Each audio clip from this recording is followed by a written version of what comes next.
people essentially be turning into niche micro internet celebrities. And I'm saying this as a niche micro internet celebrity. You're a niche micro internet celebrity. Yeah. It's kind of like, imagine like you're working a normal job that sucks, that you hate. Yeah. And then you're seeing these guys out there like crushing it. And what like appears like they're doing not a lot for what they're doing. They have no idea how much work it is. So I was like, oh, no one can edit like me. And it's a common misconception. Yes, people can edit just like you. You're not that special. Yeah, 100%. Probably better. Yeah, absolutely. The editors yearn for the edit. You must give them the work. Post-military, I worked for a financial institution, and I'm by nature kind of like a numbers dude. I like digging into things. You can see the channels that are really killing it, and then you can see the channels where it's like, ooh, man, you're not. It's like you might be getting free ammo and some product, but ain't nobody sponsoring that. Like if there's one piece of advice that I would give now, having watched your channel and other channels, because this is a very saturated market now, right, would be to... Gentlemen, welcome back to the podcast. I have decided to call this the ARMOPodcast because it falls under the corporate jurisdiction of administrative results, but it has a warring internal faction with managerial outcomes, of which this podcast is hosted by. So, therefore, we call it the ARMOPodcast. Now, my guest today is going to be Mike of Tactical Considerations. Mike, how are you, sir? Good, man. How are you doing today? I'm happy to be here on the ARMOPodcast. You know, it's a name in progress. It's the with a podcast like this. Everything's just getting dialed in. So this is episode number 2. We had Kyle Rittenhouse on last episode. Oh my God, that kid is so divisive. I did not give it credence of how divisive Kyle is until like I started like on my video on my main channel. I started losing a bunch of subscribers. Really lost subscribers? Oh yeah. Like not like a crazy amount. Like I think it was like maybe a few hundred. That's kind of shocking that you would lose them. I mean, I know people have their opinions, but that's kind of beta to unsubscribe over that. Well, yeah, it's funny because it's like that's where they draw the line. Because I mean, I've done LARPs where I dressed up as like a Nazi. Dude, like, yeah, it's like some of the. And it's like Kyle Rittenhouse is where you're like, all right, I'm out. Nazi was okay. Kyle Rittenhouse, I'm out of here. It's like, all right, cool. Yeah, and some of the stuff you've done in your videos. I mean, some of the stuff we've done in the videos. I was like, that's kind of pushing it. It's kind of pushing the envelope. Yeah, they love that, but all of a sudden it's like self-defense situation. That's where you're gonna go. All right, that's whatever. Fine. Hey man, it's your subscriber list. You can do whatever you want with it. Yeah, it's a free world, man. Do what you want. But that one was blowing my mind, dude. I was like, I didn't realize it. And God bless, dude. God bless Kyle. Like that poor kid. He's still figuring it out. He's a young man figuring it out. But it was fun to have him on. So it's a treat to also have you on because I know I love working with you. You've been in a bunch of other videos on the main channel. It's always a good time. It is. And I do enjoy your channel thoroughly because I think you do pretty good like gun reviews and stuff like that. Man. If you're not familiar with Tactical Considerations, there'll be like a link in the description down below. You can go check out. Appreciate that. It's funny because you're one of like probably 2 gun channels I actually watch. Because when I watch content, I'm always watching like car stuff or tech or something else, when it comes, unless I have to do research. Dude, when it's all you do, when all you do is gun tube, you do kind of get a little burnt out 100%. On it.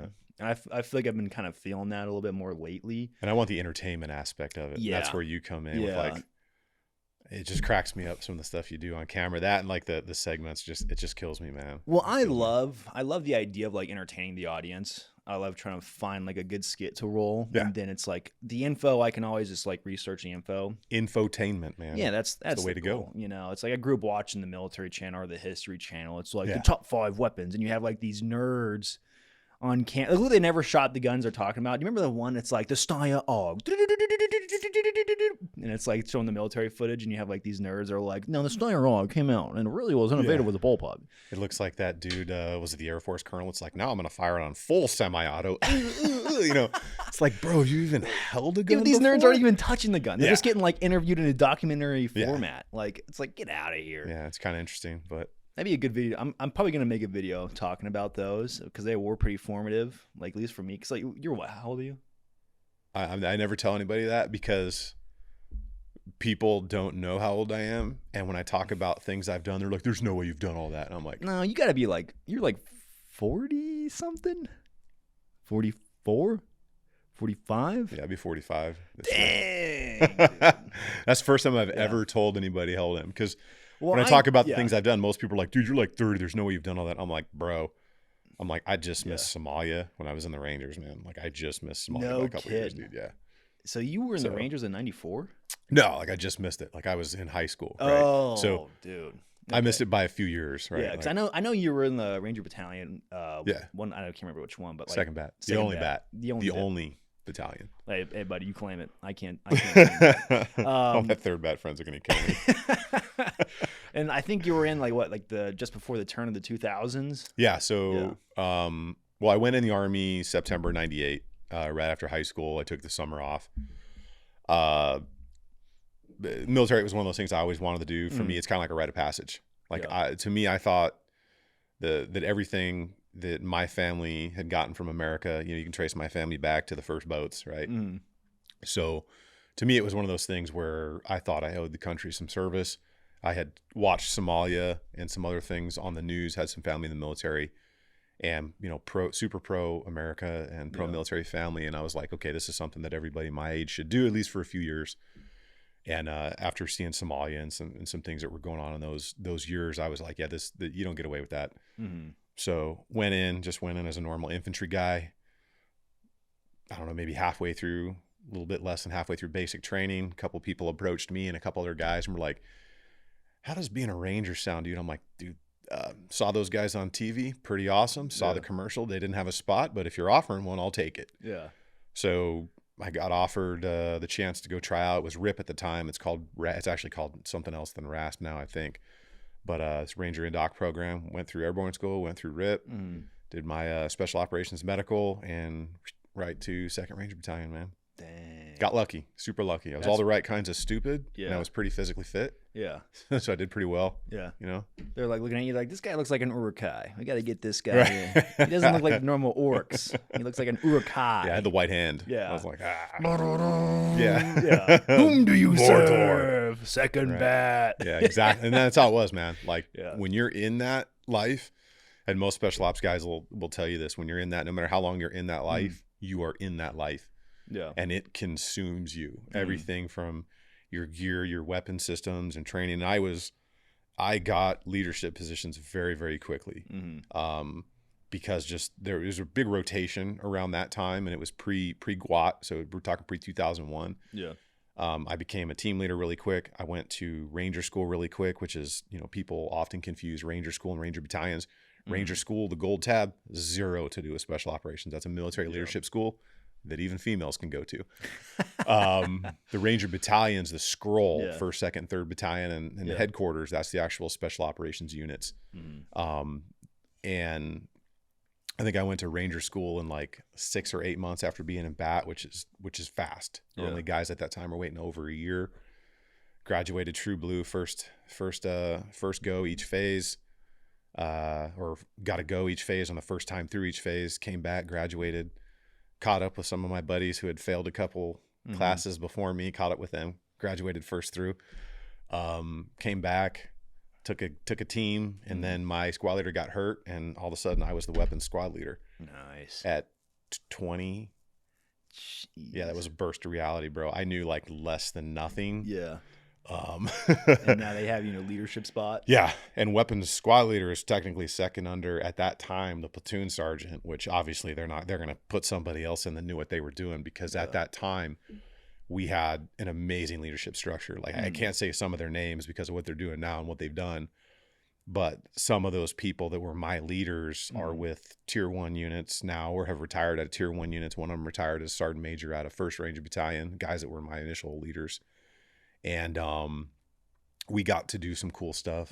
Like we got to do some force protection missions when there was really nothing else going on, which was super cool. But I was the squad leader, 21 years old at the time. Now we're in a foreign country, and I'm giving a briefing in a JSOC tent, and everybody there is like a colonel, admiral, generals, and I'm like, oh man, I'm looking at you like, look at this kid. Yeah. I was like, I don't fit in this crew. Yeah, that would be definitely be a coming of age moment. I was like, shaking, because these dudes they've all been there. Almost all the SOCOM community has been in Ranger, Special Forces. They were in SEALs. So they get it, and they understood how young I was. But it was just funny because I can see them all smirking at me, and I'm looking at these dudes like, these are my heroes, right? Like, these are Delta dudes. These are ground branch guys. These are McChrystal, McRaven, dudes like at that level. And I'm sitting here like, so we're going to provide some force protection, support by fire. We're going to come in on the little birds. We'll land over here. And they're just laughing because they're like, bro, we know what you do, you know? Yeah. We know what you guys do. Do your thing. Yeah. But we'll get the show on the road, buddy. Yeah, 100%. There's got to be something to be said about like when you're a young guy like that and you're in that world and you have to essentially like you're doing your job and it's so new to you and you're so young and then you're around the guys that are actually really scary and that you all look up to. Yeah. I'm trying to like figure out like a name for like what that is, like that feeling, but it is, man, it's definitely very palpable. It is very real. Yeah, you're out of your element. Yes, very out of your element. Because you're around people that have, I was around some of the Somali guys that had been in Somalia and come back and changed over to second bat because dudes move around battalions from time to time, or they'll go to special forces and change or go back or something like that. So there was actually one dude came there for a while who had actually was one of the few dudes that had went to the British SAS. Yeah, it was pretty crazy. So there's I've met a few dudes. Exchange like program, like, hey man. No, like went and did.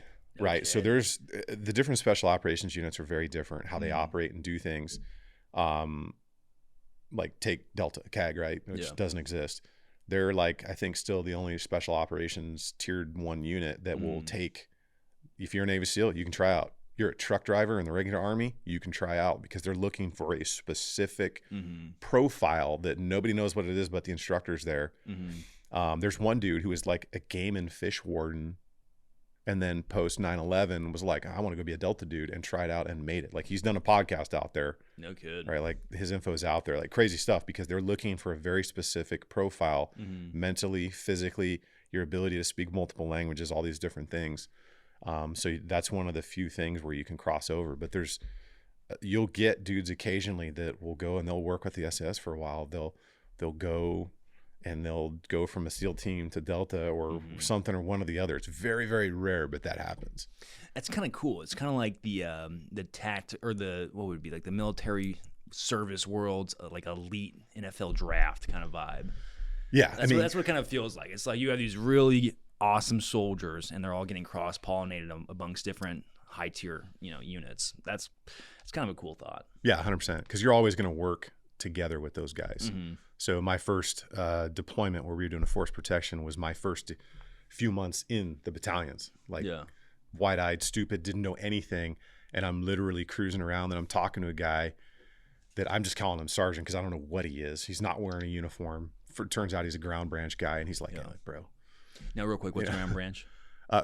Ground branch is a division of special operations. I'm going to leave it at that. Okay. You can do all your own research. It's out there. Is it like a CIA thing? It's a division of special operations that the information's out there. Yeah, it's kind of a direct asset CIA special forces thing. Yeah. And you'll meet those dudes. And at that time, I played the game. I'm sorry, I didn't mean to keep you interrupting, but I played the video game Ground Branch. Oh yeah, it's pretty fun. Yeah. It's a good shooter. It's a fun shooter. Yeah. Anyway, I'm sorry. But these are just really high level people. Like people think, I'm sure everybody's heard this saying, they're hammers and everything's a nail. Dudes at that level are a different level of intelligence, ability to adapt under stress and speed and come up with plans. It's a whole different level of human being, right? Like it's not extreme high smash performers. thing. Rangers smash stuff. Like you want to unalive a population real quick and take it over, you send a battalion of Rangers. Yeah. If you want to do very precise, surgical, fast moving things, you put Rangers around the guys doing that. Yeah. So they get protected. It's pretty crazy. Oh, that's some top tier talent. Yeah, they're high level people. Yeah. Really high level. It's really like, I don't know. Like I don't feel like I've ever been around like super high speed guys like that. At least that I know of. At least like seeing them work. I think you were around tons of them at SHOT Show.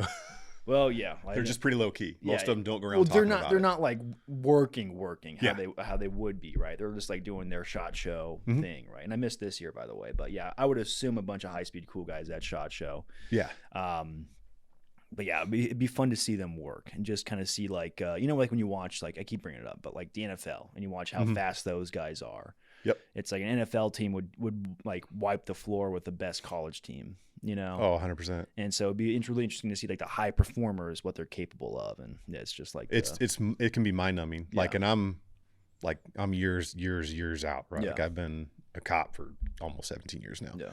And I was doing some no light, low light, night vision, CQB work with a couple dudes that are much higher level than me and much more fresh than me. Mm-hmm. And it was in this cool facility in another state. And I was just in their way because it's a dance, right? And you got to know how you move, how persons are going to position themselves. And like, although I've got the basics still, right? Like these dudes were moving so fast. Yeah. Right. And I'm like, man, I'm moving as fast as I can. But it's like these dudes were cooking and they were just grinding it. Were they all from like the same unit, or was it like a training course where they were just? So this was it was actually up at the Vortex headquarters. They've got a couple really cool courses you can go take there, and they'll like supply night vision and stuff. Mm.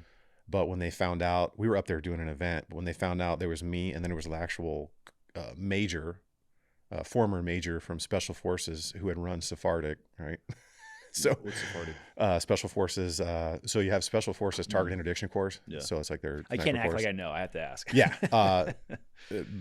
He was an instructor there and high level dude, right? And when they found out that I was there and he was there and there was another dude, and they were just like, all right, let's run this. So we get our night vision stuff on. We're using airsoft guns, right? They wouldn't let us go live because it's not the environment. Yeah. But we're cooking through these rooms and we think we're doing pretty good. And these dudes are just blazing. I mean, safely, but they can operate at a speed that was much higher because they're more fresh and they get to do it a lot more. Yeah. Especially under night vision. Because people think it's really cool to go live with night vision. Oh, I'm going to do building search with night vision. You are at such a disadvantage, dude. Like you're already at a disadvantage going into an unknown in a building. Yes.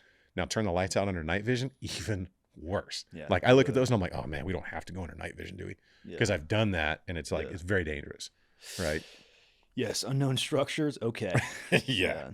Structure assessment's a pain in the butt. Yeah. No, thank you. Yeah. It's like, what is it? Like the joke is like embedded PKM murder holes. Like, all right. Yeah. Every hole and every hallway and every stairway is a murder hole, dude. Yeah. No, thanks. Yeah. I don't want to die in there. Yeah. That is a very interesting aspect to think about. I had a question for you. I totally just blanked on it. Forgot that? You must not have been thinking in the shower. I know. So, you typically, when I think about podcast questions, I'm like in the shower and I was like having a bunch of stuff to ask them. And then like once I get talking, it's always like, wait, where'd that thought go? I lost the train, dude. I'm a conductor and I lost the train. No, it had to do with like the relevancy of training and like night vision. Oh, you know what? There it is. I found the thread. It was the thought of like how we always prepare for, say, like a catastrophic collapse, like infrastructure goes down, supply chain disruption, and then that leads to like the human aspect of, what's like the common saying, like everyone's 9 meals away from being a barbarian. I always think about like in that instance, like, okay, I think I'm decently prepared, but then like you think about those guys they're talking about, that there's a much bigger fish out there. So training level 9 meals away from being a barbarian, and then higher level people. Yeah, that's my fear. Like I feel like maybe it's hubris, but I feel more well prepared than the average bear. The average guy that doesn't think about this stuff at all, right? I feel way better off than that guy. But when it comes to like the guys you're talking about, the high performers, my hope is like I just don't end up on their radar in the wrong way. 100%. You want to be useful. Yeah. Like you want to be able to provide something should there be a collapse, right? Because if you can't provide something, you become a battlefield pickup. Mm-hmm. Like a lot of so here's the thing. I am 100% for people owning and training with whatever they want. You want to go buy $15,000 BVS 31s or something, or you want to buy quad tubes and train and run and gun with. Awesome. Just be proficient in everything. Because if there ever is a collapse of anything, it's like, I don't know about you, but I know where all the food banks around me are. I know where all the food storage facilities are. I know where the distribution centers are. I know where the fresh water is. And I have a whole lot of friends with a whole lot of gear and kit that can either confront you right here or from about 1.5 miles away. Yeah. And either way, that confrontation is probably not going to end well. No. But, and you're talking like this is ultimate collapse. Everything's gone, right? Yeah. The rule of law. There is no rule of law. It's basically you're going to go back to tribalism, which is what everything would default to when a nation falls. Honestly, just having food, right? Like have some food. Yeah. I mean, the easiest thing, have a couple jars of peanut butter, right? Have some water, have some spare ammo, and just know how to use your stuff, because there's a lot of people out there that have a lot of stuff and don't know how to use any of it. Yeah. And there's a lot of people that have the skill that just don't have anything because they're in the opposite mind where they're like, well, I'll just take it when I need it. Yeah. It's like, there's also the morality of that too, where it's like, all right, so you're going to be a bad guy if things go bad, like off the rip, you're just going to be like a antagonist to someone's story.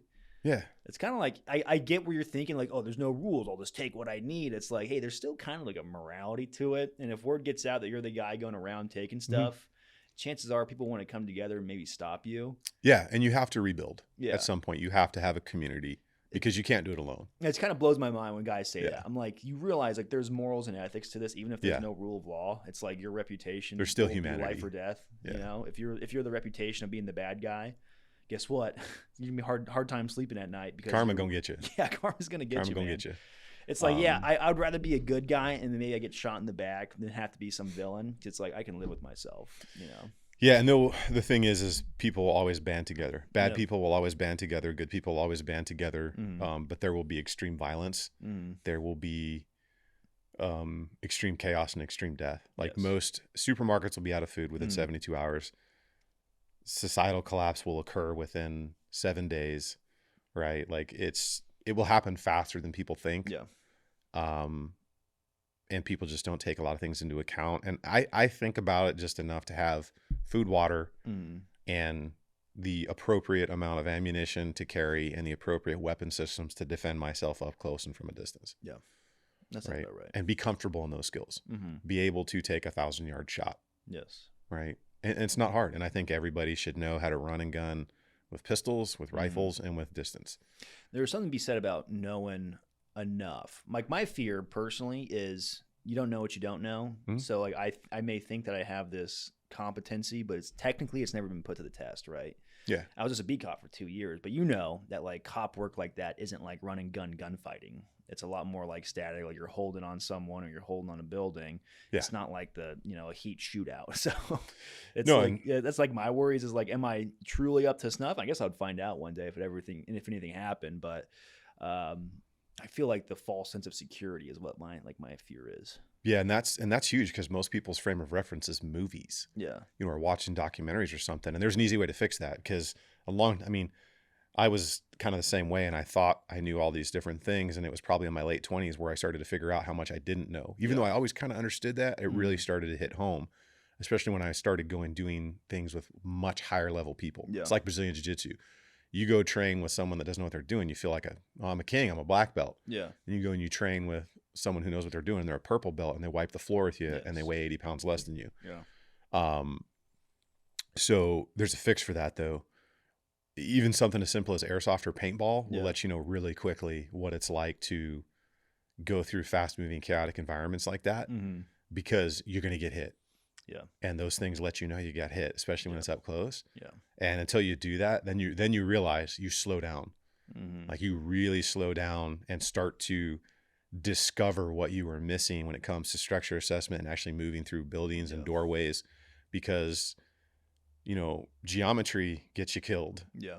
Right. How you enter that door, how you clear 90% of that room before you go in that door can save your life, because I can see you before you can see me at certain angles. Yes. And whoever gets that sight picture first, that's like, I love videos of people doing CQB and stuff, and they're poking that doorway with their dome, looking before they go with their gun. It's like, well, your face can't stop bullets, but it sure can take them. Right.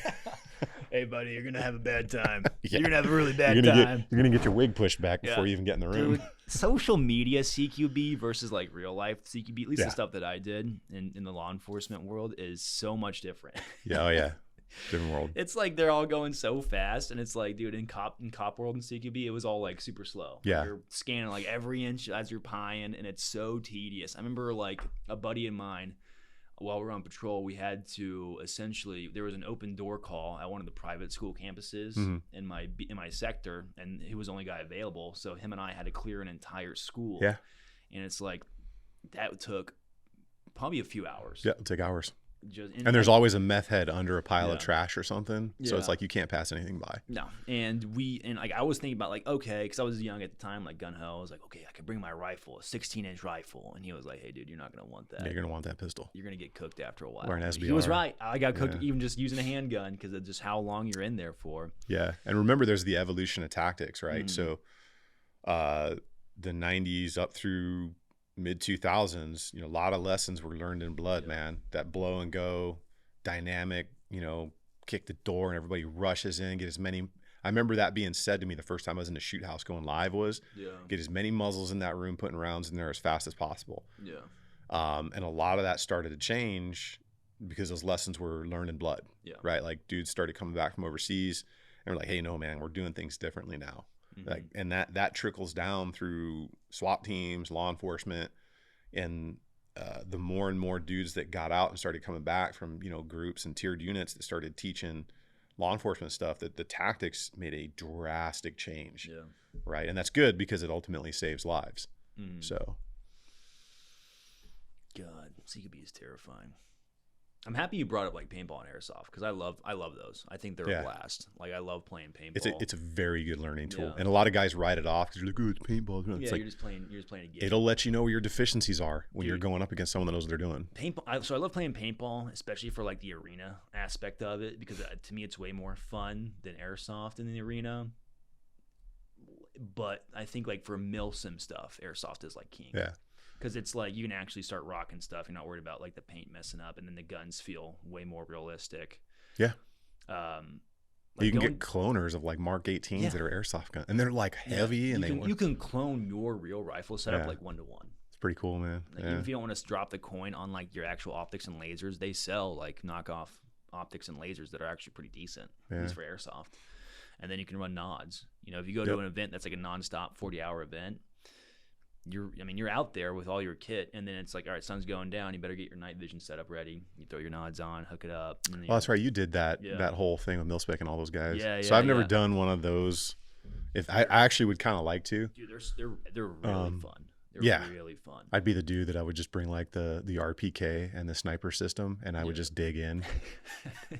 Like that's what I'm all about. Like everything I'm done now, it's like I don't want to go to you. I want you to come to me. Right. Well, that's depending on the field or depending on the AOs, what they call them, right? Yeah. You can kind of get away with that. Like I played more urban structures, and I played nothing where it's just like a rainy day out in Washington or a rainy weekend, I should say. And yeah, the urban structure I think works a little bit better for airsoft. Yeah. Because in the more open fields of like the other AO, it's like you're just waiting for nighttime. You're just getting wasted. Yeah. Well, yeah, because it's like an airsoft. I can look out 500 yards and they're standing there looking at me, and it's like, all right, this is kind of open terrain is not fun to work. No. Yeah, a lot of bounding. Yes. a lot of low crawl. It's a lot of bounding, and it's not even going to work because it's like they can't suppress us, we can't suppress them, or even like they can't kill us, we can't kill them unless they're like within 100 yards, and that's really really close. And airsoft guns just suck. You know. Yeah. When in all reality, the point and shoot for most militaries is 300 yards, 300 meters. Yeah. And that's most people don't understand how big of a field of fire that is. 300 yards out is a lot of terrain that you can get smoked in trying to make a movement. Yes. And then you put a DMR or an SPR guy up there who can go out to 600, 700, 800. Yeah. And you are not getting anywhere near that. Yeah. If you have like an SPR or DMR, and 300 meters is like an easy it's a joke. Target. Yeah. You're doing like quadruple taps, like good luck. Yeah it's gnarly. Yeah, but all that to say, that stuff is super fun. I gotta do some of that, man. I gotta go get into some of that. I think you would enjoy it too, because the companies that, like, one of the big companies it's Milsim West, and they're all like former Rangers. Yeah, so you'd mesh right on in with them. Yeah, there's one at SHOT Show. There's a big. Well, they did the Black and Tan, the Ranger Party out there a couple years ago, where it was an airsoft facility and it was set up like an urban environment, and there was like vehicles in there. Yeah. I was like, man, this would be cool to just come get some. It's fun, dude. Just for bragging rights. What's fun is like doing full auto, and like you have your full auto, get like you're dumping into a building, and then you have a bunch of frag grenades on you, so you're just fragging room after room after room, and it's like a slog in there because people are just entrenched. And it's like airsoft, so sometimes maybe you think you get them, but they don't think they got hit, so you're having that back and forth of like, all right, I really got to kill this guy now. It's kind of fun, but it's definitely probably one of my favorite things to go do. It's like advanced camping with a little bit of violence. That's a good way to put it. Yeah. I think I kind of like that. I'm going to go with that one. Yeah. I need to build an overlanding truck so I can go get some camping with advanced violence now. yeah.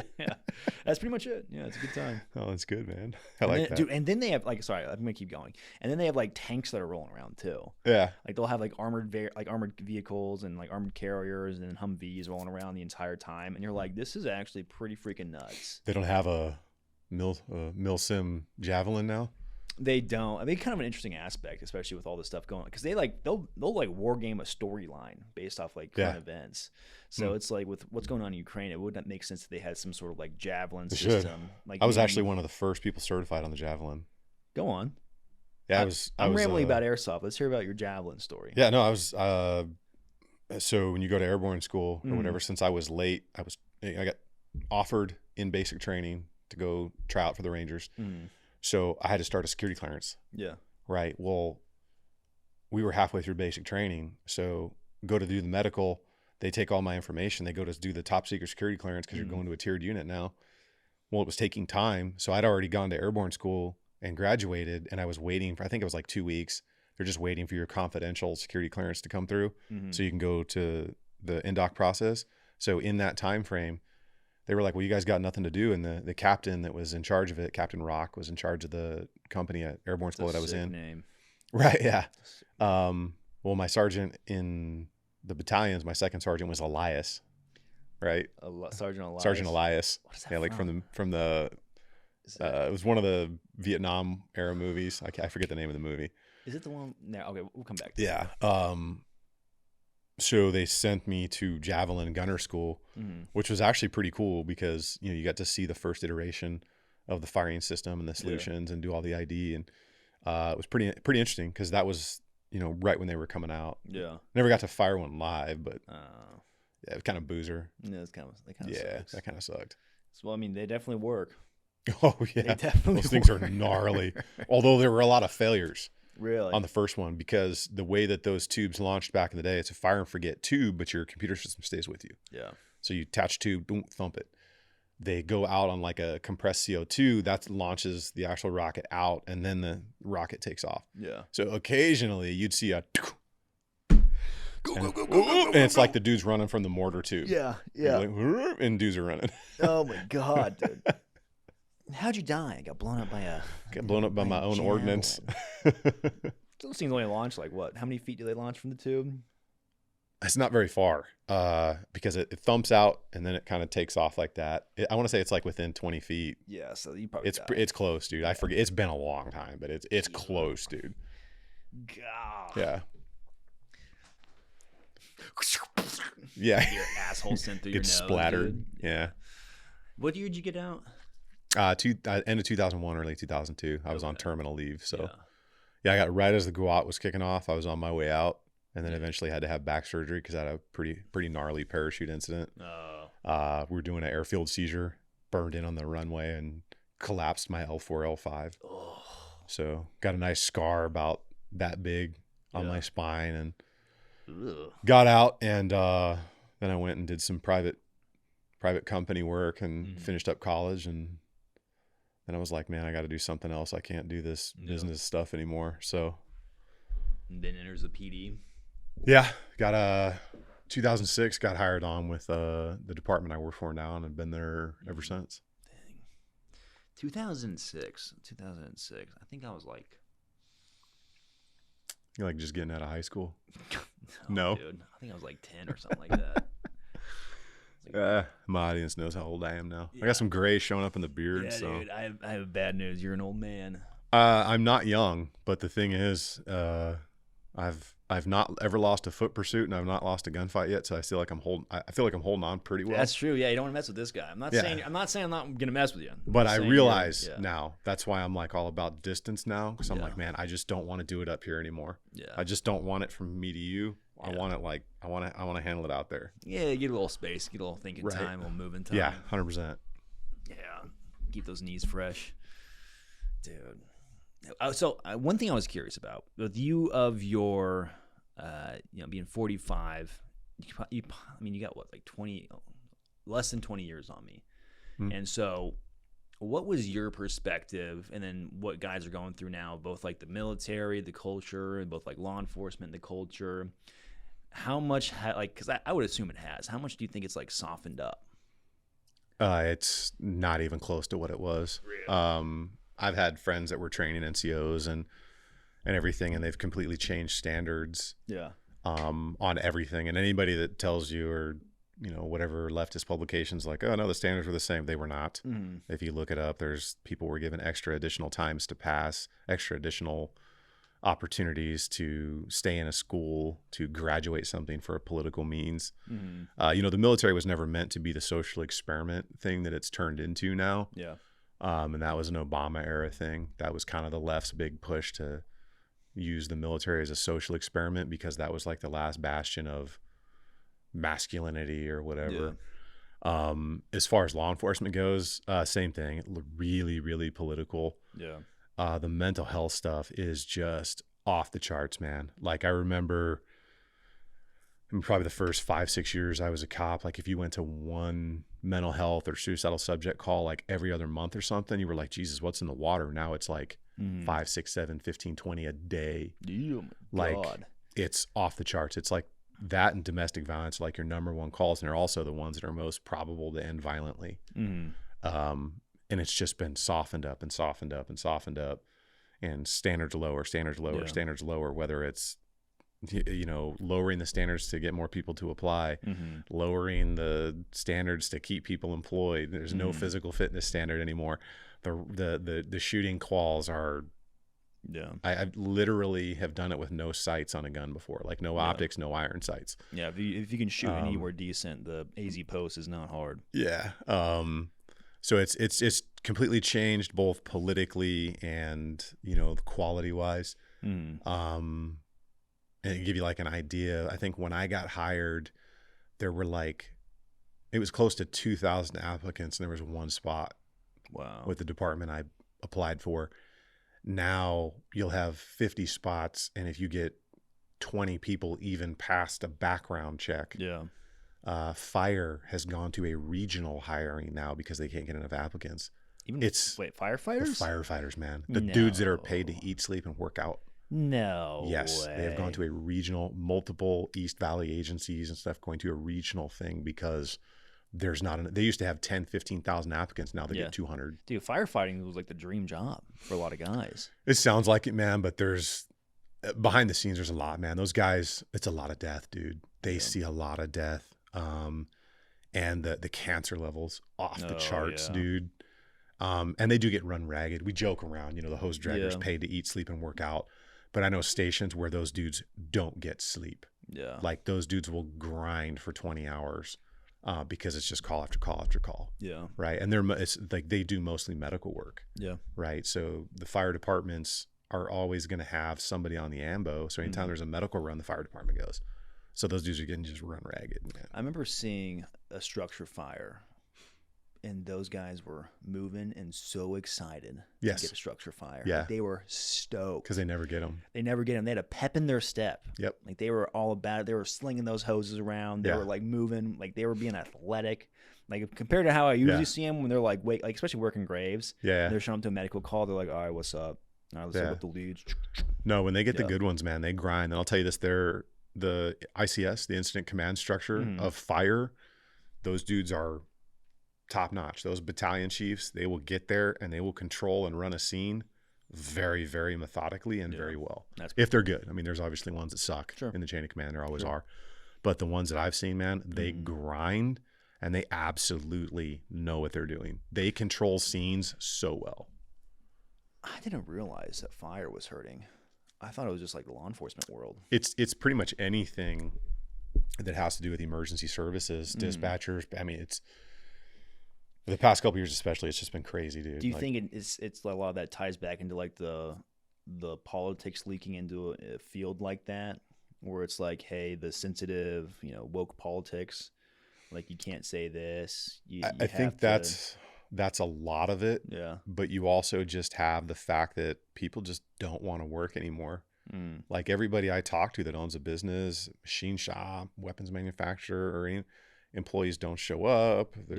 They'll just be late every day. There's an epidemic right now. Could you imagine, being a guy and you're watching like these internet people, guys on the internet making a, living just talking like on a podcast. Yeah. Could you imagine? And then you want to go and have a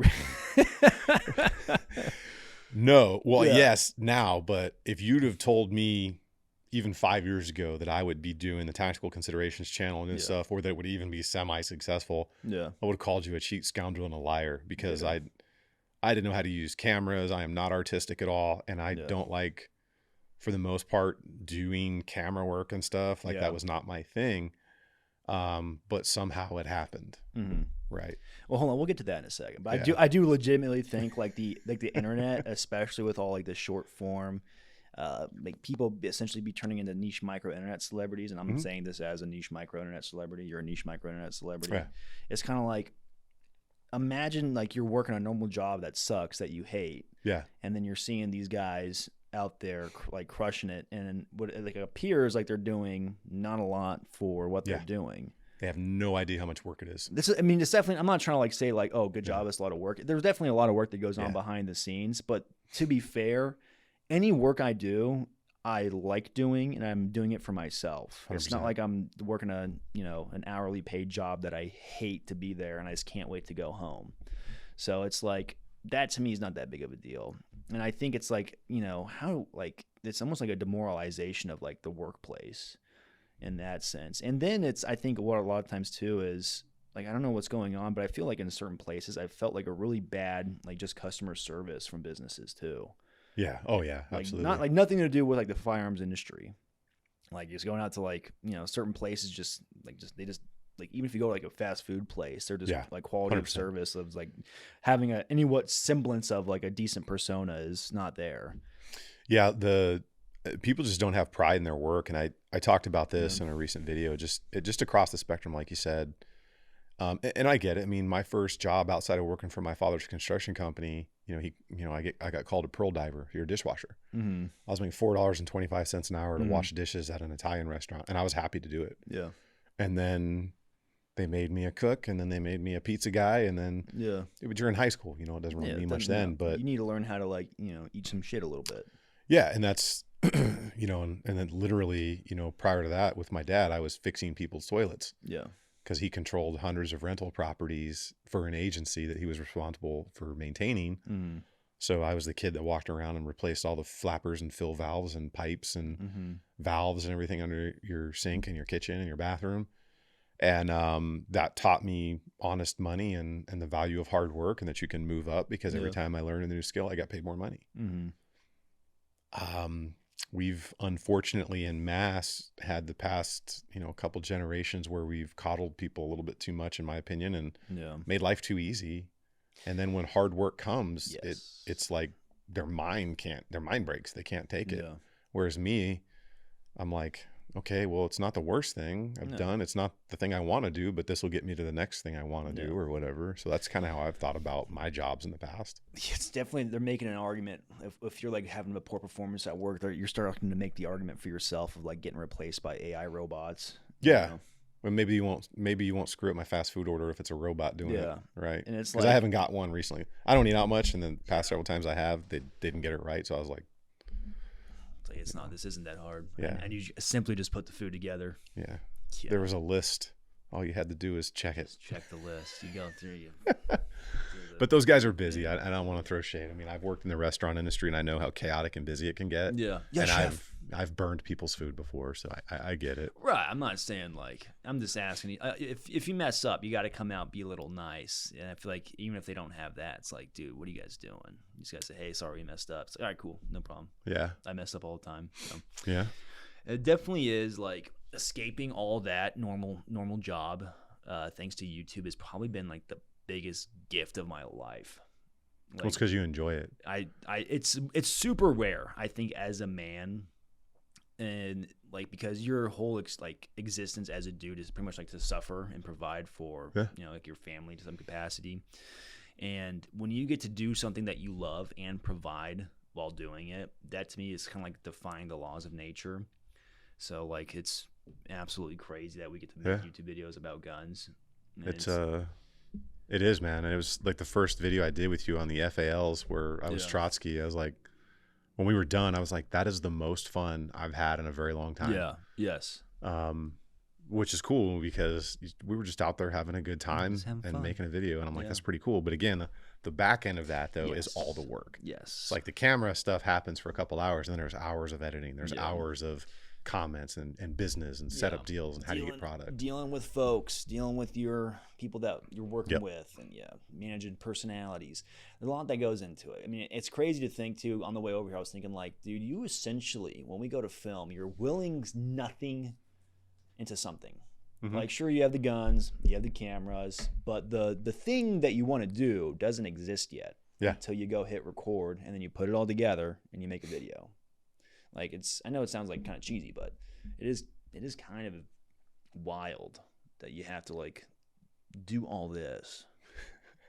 It is, and having filmed with you a couple of times now, when I see the end product, I'm like, how did you get that out of what we did out there, man?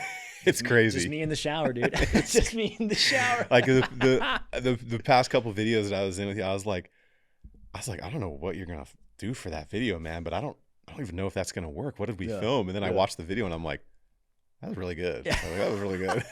I think it's decent for YouTube standards. Like, that's good. Yeah. Like, how did you do that? Sometimes I'm filming storylines and like my guy will be like, hey, this doesn't feel like high quality or congruent with the story. I'm like, it's YouTube. Like, we're gonna be okay. It's not like an actual TV show. If anything, it feels pretty good for YouTube. Yeah. But I'll take it. Thank you very much. I'll take it. That's fun, dude. It's the best job I ever had. It is, man. It's super cool. Yeah. I'm still on. I've got a couple years left, but I have to say it's probably one of the more challenging things I've done. Not like physically, but mentally, creatively, thought process wise, because it's so foreign to me. Yeah, so foreign to me. I know more now about cameras and audio gear and editing. I had to teach myself how to use a camera, how to edit, how to use the editing software, how to do photos.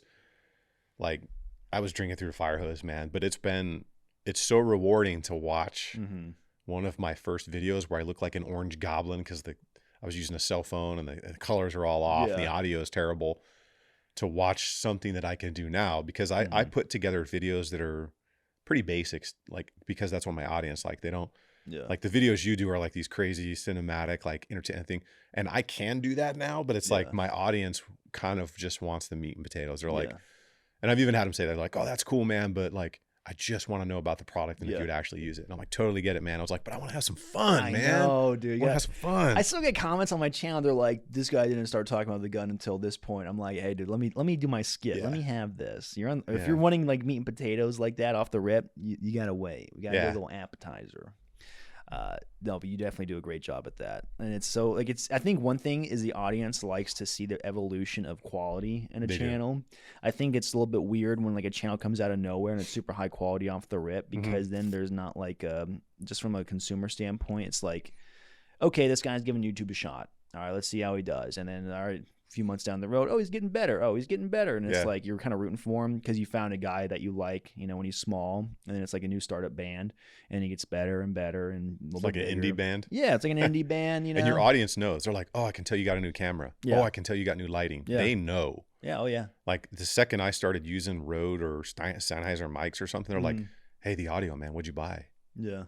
And it's like they pay attention. Yes. And not only for that stuff, but like if you make a mistake, oh, they're going to get you. Oh, yeah. They're going to get you in the comments. And then if like so everybody out there, opinions can evolve over time based on length of testing a product, right? Yes. Yeah. So they'll get you, oh, but back then you said this. I'm like, well, I have 9,000 more rounds on this thing at this point. Yeah. And like now I've like realized like, hey, there was a problem with this.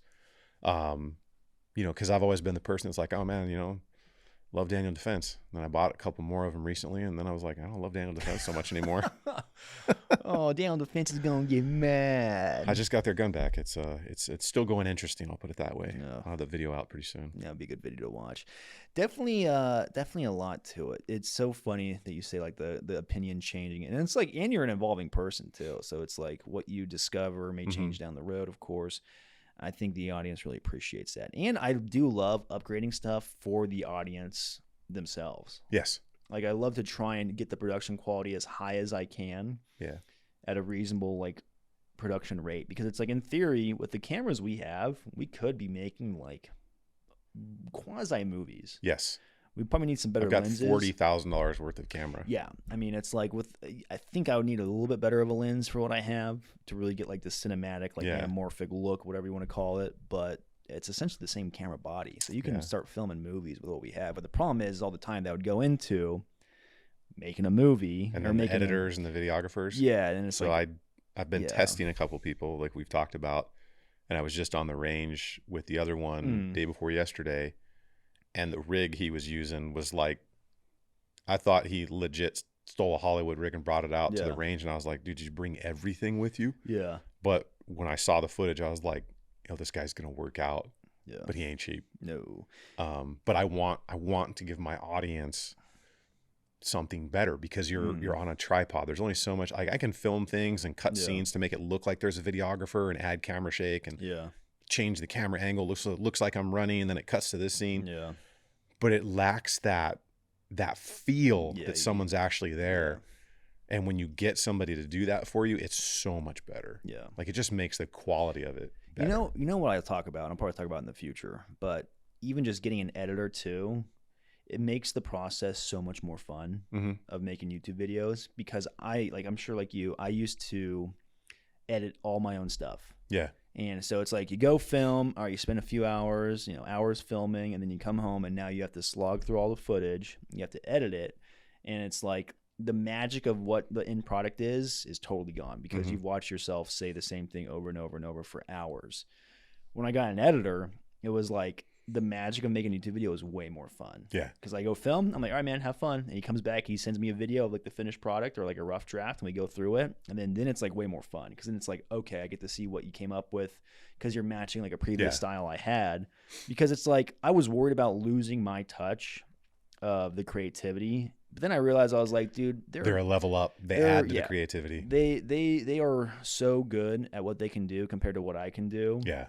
And it's like I was worried about that because I was like, oh, no one can edit like me. And it's a common misconception. Yes, people can edit just like you. You're not that special. Yeah, 100%. Probably better. Yeah, absolutely. The editors yearn for the edit. You must give them the work.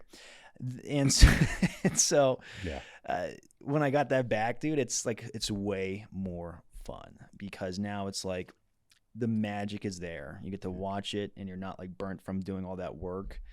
And like, it just helps out in the long term of being like a YouTuber because you're not. And the stress is gone. Yeah, the stress is gone. Like if there's one piece of advice that I would give now, having watched your channel and other channels and the growing, because this is a very saturated market now, right? Would be to, if you have the opportunity, hire a videographer and an editor as fast as possible. Yeah. Your content is going to grow leaps and bounds, both creatively, the look, the feel, which ultimately will help you get subscribers and things like that. Like, and I've had people tell me this more than once. And then I've had other guys, they're like, oh no, I do all my own stuff, like Tactical Toolbox or Mike from Guns and Gear.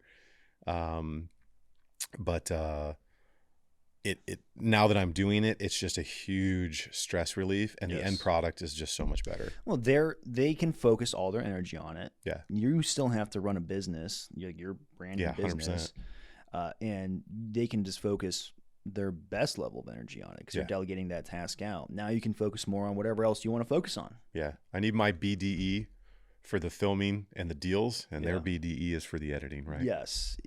That's exactly correct. Because now, technically, you're spending money on an editor, but now you're focused on the deals and hunting and tracking those down. So you're just making just as much money. Because you can't make any more time, right? No. And time is money. So if you can offload editing and filming and you can concentrate on the business aspect of it, because it's a business. Like, it is, yeah. Yeah, you can film on a phone, you can do whatever you want, but it's a business. And if you don't treat it like a business, you're going to go broke. You're not going to make any money. That's absolutely right. Like, that's the thing. Is like, people will get mad if you run ads and stuff, but it's like, hey, I have to pay the editor. Like, I love making, like, first and foremost, I love making videos. I love making the skits. I love everything about it. But this all takes money. It's expensive. It's expensive. Cameras, lighting. I mean, it's very expensive. It's all very expensive. And that's just so anti-capitalist. People are like, well, you should be doing this for free. It's like, I don't think you realize how much. Excuse me? Like, do you have any idea how much this costs? Like, camera guy, $150 an hour. Editor, $100 an hour. Camera, $9,000 with the lens, and you need 2 or 3 of them depending on the scenario. Yeah. It's a business, and there's huge expenses. And then try feeding all of these things that we test, all the guns, man.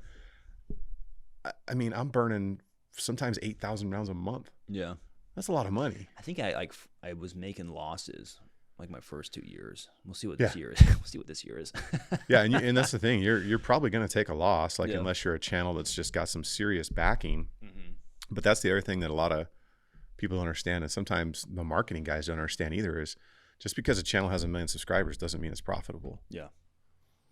Right. A lot that goes into There's it. a lot that goes into Especially it. a channel of that size. Yeah. Chances are there's not just like a videographer editor. It's like videographer editor. Yeah. And then agent, some capacity. Yeah.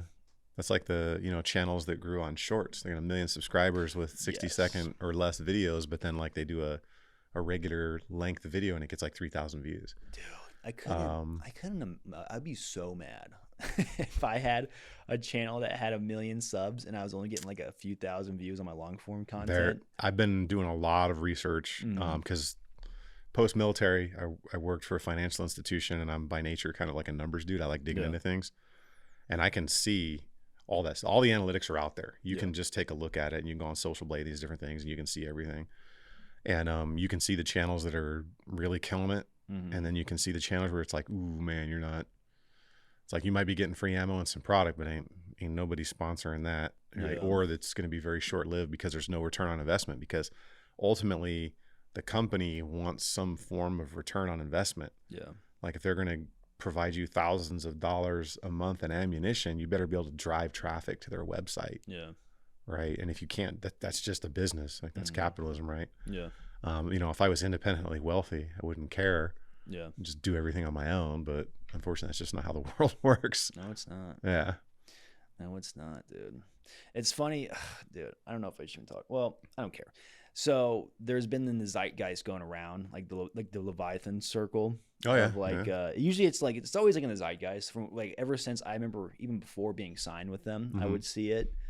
And it's always been kind of fun to see that going around the zeitgeist. Like I'll see guys talking about like the money of like, and there's definitely one thing to be said where I don't like the idea of is that's getting paid for reviews. I think that's a big no-no.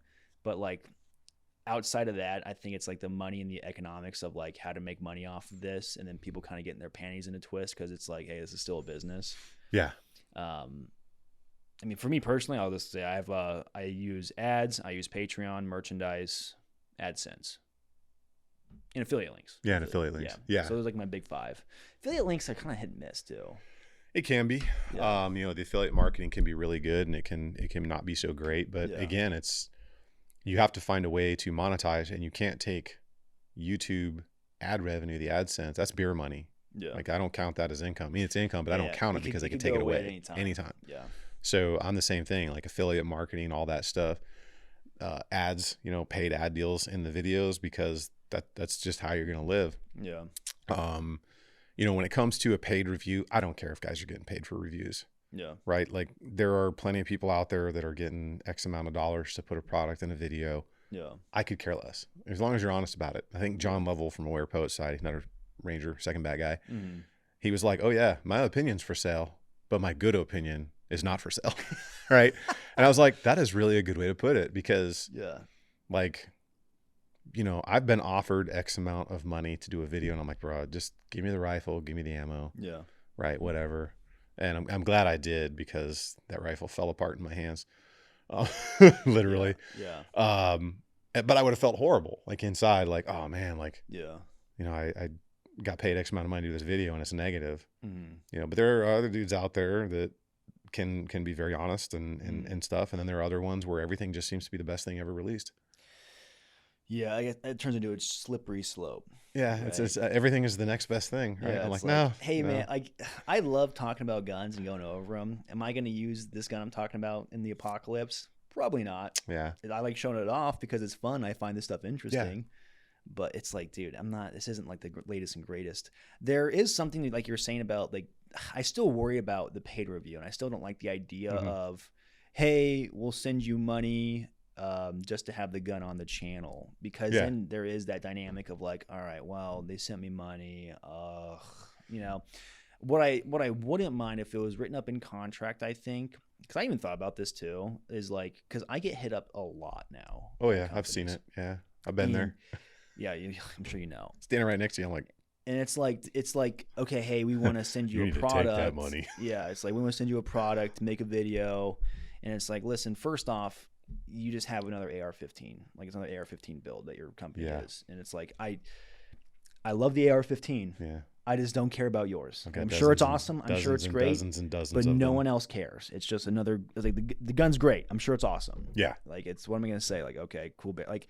But I wouldn't mind the idea of like, if it's in writing, does not guarantee good or bad review, but just covers the cost of production. Like a production fee? Yeah, like a production fee. And that's the thing. That wouldn't bother me as much. And I honestly think I have the idea, like, setting up a contract, get that in writing, does not guarantee good or bad review. Yeah. You just cover my production fees, and then your gun will be featured on the channel. Well, and then I can talk about it. Having spoken to many companies and having spoken to people that's how they roll. 1 second. I don't do this right now, but I'm thinking about right. it. Yeah. Okay. Now very clear about that. Yeah. Let me be very clear. And I'm going to say right now, you should. Yeah. Right. Like, if you think about this, how much time and money gets invested into these things. Hmm. If there's a flat production fee, I could completely understand with that, because it's like, hey, you're covering my camera guy, you're covering my editor. I'm totally cool with that. And that would help with the profit of the video too. 100%. As a business standpoint.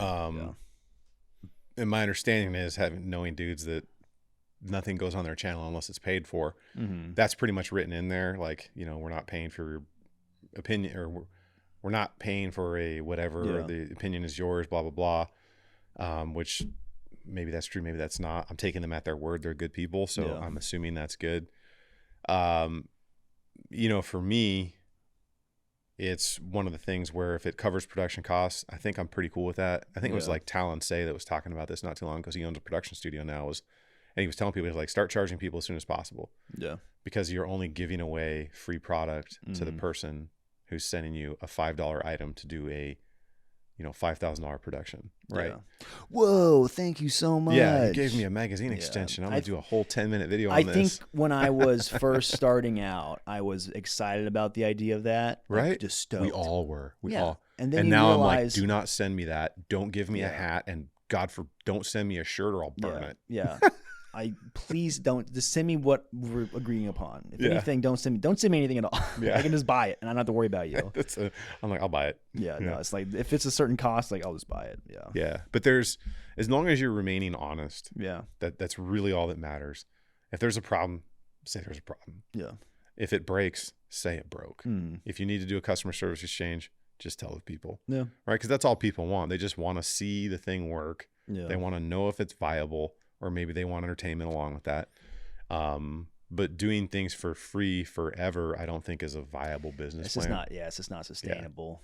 Yeah. Really, but you have to be honest. Yeah. Like anybody that's taking money for a video, right? There's a little box you got to check on the YouTube that says includes paid promotion. Yeah. That's like an FTC requirement. Like, ding. Yeah. And I'm sure everybody can figure out, who all is being paid for a review. It's like articles. Take magazines. That's all paid for. Yeah. 100%, because you're paying somebody to go out. They're getting that item. They're getting the ammunition. They're going to go out. They're going to have a videographer or a photographer. They're going to take photos. They're going to write an article, and they're going to get paid $750 to $2,000, depending on who that personality is writing the article. I know this because I know a bunch of them, and there's a recent magazine whole conglomerate that's completely non-existent now, but that's 100% paid for review. But how many people go buy the magazine and read that? But think about this, like, if you keep writing negative, when's the last time you saw a negative article about a gun piece or part? Never. Why? Because if you write a negative article, you're not going to get articles anymore assigned to you, which means you're no longer in business. Where YouTube comes in, most of us just don't care. We will break your product. Yeah. We will drop your optic on a steel plate on video just to see it break. Yep. Like, that's the difference. We're all independent people. Thing all across them. Yeah. There's videos of me where I'm literally like throwing rifles with optics on them to see what they're going to do. Because on YouTube, we own the company. I don't care. Yeah, right? Oh, you're not going to send me another gun? Okay. Yeah. Yeah. You're afraid your gun won't work? Okay. Yeah. Maybe you shouldn't be strong. Yeah, if you're afraid your gun is not going to work, maybe you shouldn't be selling a gun. Yeah. God, dude. True. Yeah. Problem is I work with Leviathan, which everyone thinks they're so like what is it? Like diabolical. I don't think people understand, because I've worked with them before, right? So that company basically just negotiates your ad deal for you. They're just middlemen. Yeah. And like I'm not trying to defend them, because if anything, I get more frustrated by them than the people that don't work with them would, because I work with them actually. So it's pretty simple. Somebody wants an ad on your channel. Yeah. They negotiate the deal and they get 10% of the cost. Here's what That's it. I love using them for is this one particular thing, and that is a early buffer to charge for my work. So yeah, because it's not like a net 30, net 60. So you get paid right now. If you're unaware of how like ads work, it's like a company will reach out and say, "Hey, all right, you run this, fishing clash ad," which I love. I love doing ads that don't relate to gun stuff. Anyway, so you do this ad, but it's going to be a net 15 to net 30 until you get paid. Now, if I do that ad, I can instantly turn around and charge my ad agency, Leviathan, and say, "Hey, I just did this. It ran. Now pay me." They get a little bit of a cut, but it's negligible. And then I get paid instantly instead of having to wait. So that's the big, like, to me, people are like, why would you sign with them? I'm like, for that, because I don't have to wait. And like, just in case, it's like they'll eat the cost just in case like something goes bad. Yeah. Maybe they're not like a legit. And it's hours of your time back between emails and conference calls with companies. It's like hiring a video and editor. Yeah. It's like they can bring me stuff and I can always just say no 100%. to. Because I negotiate most of my ad deals, Mm-hmm. like, and it's always like, so every month it's conference call with this company or that company or this person or this marketing guy. Like, hey, I have 3 ads in June. How many would you like? And I luckily I'm at the point where I only take the ones that I really want to deal with. Yeah. I've been offered all kinds of ones for weird things. I'm like, yeah, no thanks. Yeah. I want to work with companies that I like, companies like Blue Alpha Gear, HSGI, HRT, like cool companies actually use their kit and gear. And it's nice to be at that point, but it's also, that's a lot. Like, you're on the phone for hours with these people and different things. And that's where a company can handle all that for you. And those companies are always like, all right, how much are we going to get out of this from you if we do this? And it's like, oh, okay, all right. It's a lot. I definitely say I had to play the game a lot more when I was a smaller channel. Yeah. It's just the nature of the beast and it sucks. But now, like, I feel like I reached a tipping point where I'm like, a lot more of my will be done. 100%. The way your analytics are and your view per video and everything, like, pretty much like, nah, we're going to do this. Yeah. And it's like, they never had a say in what I did. It's just more so like if the sponsor was ever like, maybe a cheesier sponsor, but it's still like a sponsor. So yeah, does that sound bad? You're your own network though. And that's the other thing too, is like, as a YouTube channel, you are your own network. So it's just like watching TV. You have to, you're going to have ads. One might be for Oreos and one might be for, wish.com. And the beautiful thing too on YouTube is if you're watching on mobile, you just tap and you skip right through it. Yeah. This is true. About it. Yeah. You can skip the ad. Yeah. But dude, it's always interesting. I think the extreme end of any hobby is going to be always very interesting. And I definitely see that a lot, especially with the firearm space. Technically we're in the extreme end of a hobby and we're making money off of something that a lot of people love to do. So I can understand while there's a lot of like negativity that could come with that. Mm-hmm. But what are you going to do? Yeah. And I can see the thing too, because we all know, we all have BS meters. Like I can watch videos and be like, bro, that thing is not good. Yeah. Like at all. Like I've got that thing. Like it sucks. Yeah. So I think everybody's got that BS meter, and when it goes off, it's going off. That's your body's natural response telling you that like, this dude's a huckster. He's trying to sell you snake oil. Yeah. And then on the other hand though, it could be something you're just really excited about. Like there's stuff where I get like super excited about it. Like to the point where I gotta like pull myself back because like I wanted it so bad. Like the Whisper Pickle, that like anodized green SPR that I built for that precision class we went to, that scope carbine. Yeah. Like, dude, I was like at level 15 out of 10 on that one because I wanted it so bad for so long and I just wouldn't spend the money. And then when I did it and started hammering those 1,000-yard targets with a 5.56, I was like, it's just like, that's all I want to do now. I'm like so overly excited. My audience is like, dude, bro, like sit back down, dial it down, right? Yeah. Let me have this. Let me have this. Just let me have this moment. Yeah. Oh, God. I think there's that dynamic. I think so. What the hell was I going to say? Your Whisper Pickle threw me off, dude. The Whisper Pickle? Yeah. That was a fun course. Yeah. I've had him back out here a couple times, man. Yeah. I need to go shooting with him again. So for context, Mike and I went to a course with Sidewinder Concepts. He was a former Army sniper. Yeah. He was essentially getting us up to speed on how to shoot like your carbine out to distance, beyond like 500 yards. Or, I mean, yes. What do you think? Easily 300 yards and beyond, out to like. Oh yeah, 1,000. we went to 950 Yeah. that day. Yeah. That was a. I made in my PSA video on the main channel. I talk about that course, and he's in it. So if you're ever curious, the PSA Saber M110 at home. Yeah, and hands down, like I've been to gun sight and other long range classes. Adrian from Sidewinder was the first long range instructor that made everything make sense instantly. Yeah. And you could instantly put it into action. Yeah. And I've brought him out and used him or trained with him a few more times recently and done some video work with him. And we were taking like a Geisley URGI, a 14.5 to 1,000 yards doing double taps, just ding, ding. That's great. Ping, ping. That's pretty like cool. He's wicked with a gun, dude. Like you dial that math in and it's like, all right, cool. Yeah. So yeah, super cool. If you guys get a chance to train with that dude, like worth every penny, man. Yeah. Every penny. We've got like some really cool stuff planned. Yeah. So we're going to do some stuff with him. A little bit of like, I guess a little teaser is like essentially math equation, dial in your everything, all your parts, and then you plug it in, you apply it to your optic, and then you're hitting out to 1,000. A little bit more to it, but it's pretty fun. Just use the reticle, man. Yeah. Truly do. It's a really fun course. Yeah. What video are you working on right now? Oh, videos? The URGI clone, because you know all SOCOM's using it. Yeah. So mild unit. Plus I pretty much rigged it up the way second batch using it now. I got that going. I got some more long range stuff going. There's always more pistol stuff on my channel.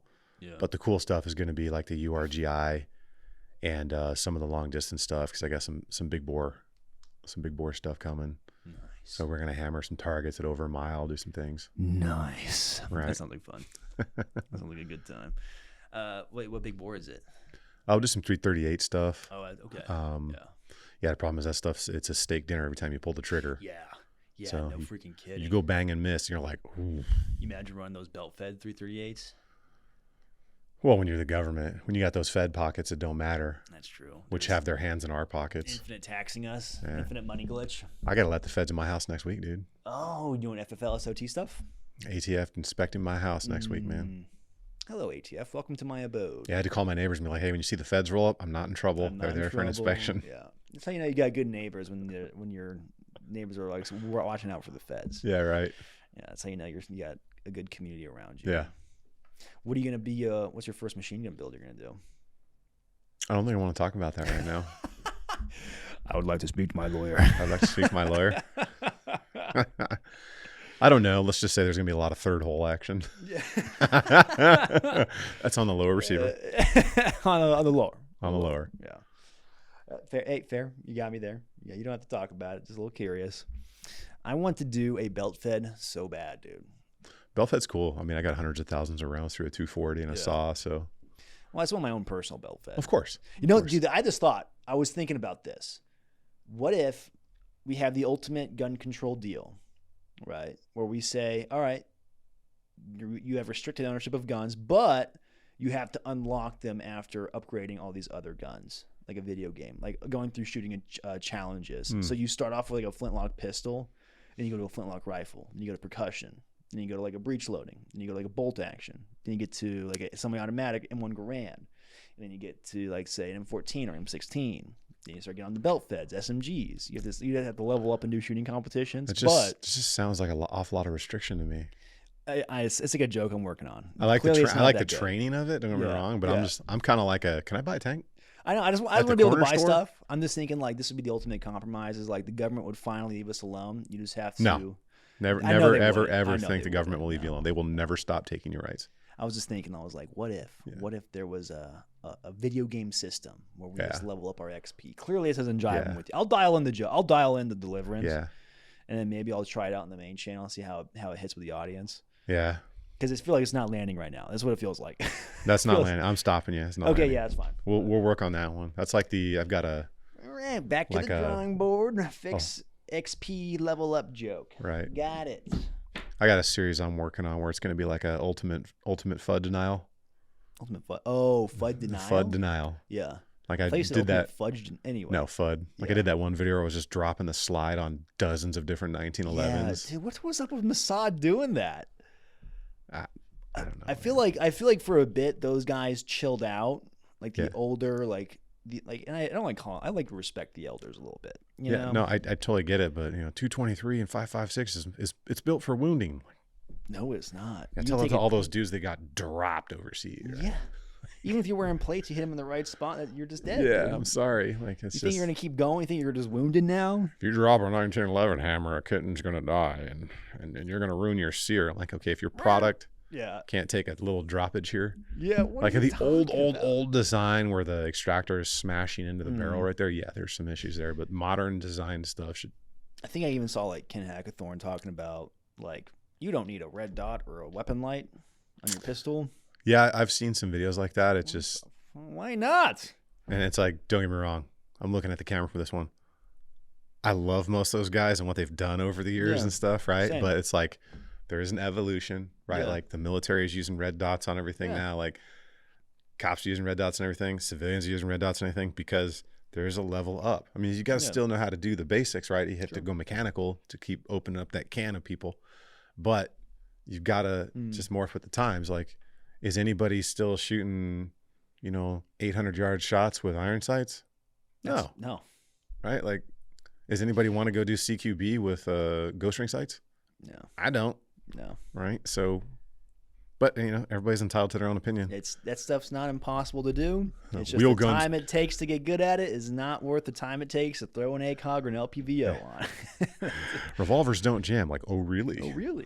Do tell. Watch when they do, and you ain't ever going to work that good. I wonder for those older guys, like watching, if they do, watching the younger guys, like, and they're watching us say stuff. I wonder what, like, for them, what we say is like their Zoomer, millennial core lore.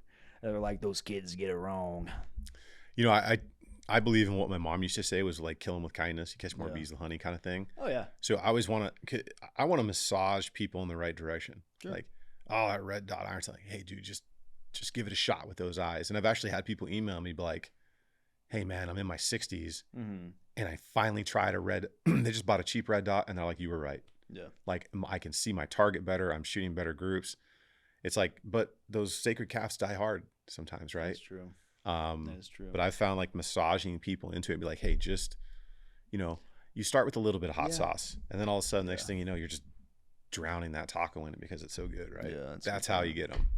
Yeah, it's just I just don't get it sometimes because it's like, how could you not want a red dot on a pistol after like trying it and seeing how good it is? I'm like, how do you not go that route? So I evolved into a red dot on a pistol because, because I mean, red dots on pistols were not common until really common until probably the past 7-8 years, right? Yeah. Well, I've been shooting pistols since 1995 when I was a kid, and then for a profession since 1998, late 98, 99. We didn't have red dots; it was iron sights. Yeah. So there's a learning curve. Right. And if you're not willing to go out and put the time in on that learning curve, it's just like everything else. You're not going to enjoy it. Yeah. Once you go out and you put the time in it, you're like, woo, I'll get us faster. And it's more accurate. Yeah. Like yesterday, we were shooting 230-yard targets with red dot pistols. Yeah. Right. It's wild. Yeah. The things you can accomplish with it. And guys can do that with irons. Don't get me wrong. There's Jerry Mitchell types are out there, but I'm not one of them. I need every advantage I can get. Yeah, I have bad eyes. I like to think I'm a decent shoot. I can shoot fast. Yeah. Is it how accurate it's going to be once I start spreading it out? Yeah, we'll find out. Yeah, we're going to find out. We'll find out. You're going to learn today. Yeah, you are going to learn today, dude. Oh, my God. Well, I think we've talked enough. Yeah. Well, Mr. Considerations, I think this has been a pretty good podcast. I appreciate you coming on. I appreciate your time, and I appreciate you. Yeah. As a fellow gun tuber. I appreciate you, man. Is there anything you want to shout out, promote besides your channel? No, really just be well armed, be trained, and be confident in your skills. That's what it comes down to for me. And then if you could be a little open-minded to the new technologies that are coming, because there's a lot of really good stuff coming. Yes. Don't write it all off. So I'd agree. I think there's a lot of awesome stuff coming down the pipeline. Why can't all the other non-Chinese optic companies make like thermal red dots? Oh man, I don't know. Like, I have no good answer for what's going on with red dot companies right now. Even ones that I've trusted my life to Aimpoint. Yeah. Since I was a kid, like literally since I was a teen, man. I just don't know what's going on. I don't know why they're not doing different things, why they're not doing more things. And I know it's expensive because the cost of production in the United States is off the charts. They have Chinese sweatshops. Yeah.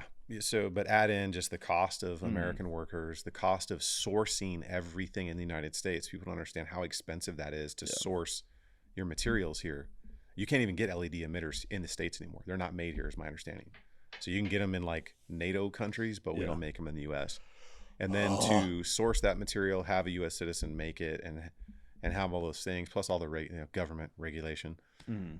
It's just extremely expensive. That's why you can get a sick ass hollow sun for $250, where you can get an RMR HD for $750. Yeah, it hurts. Yeah, it makes sense. It hurts, man. All right. That was a segue. That was a bad segue to close out, but we're leaving now. Right. Goodbye, everybody. Have a good day. We'll catch you all on the flip.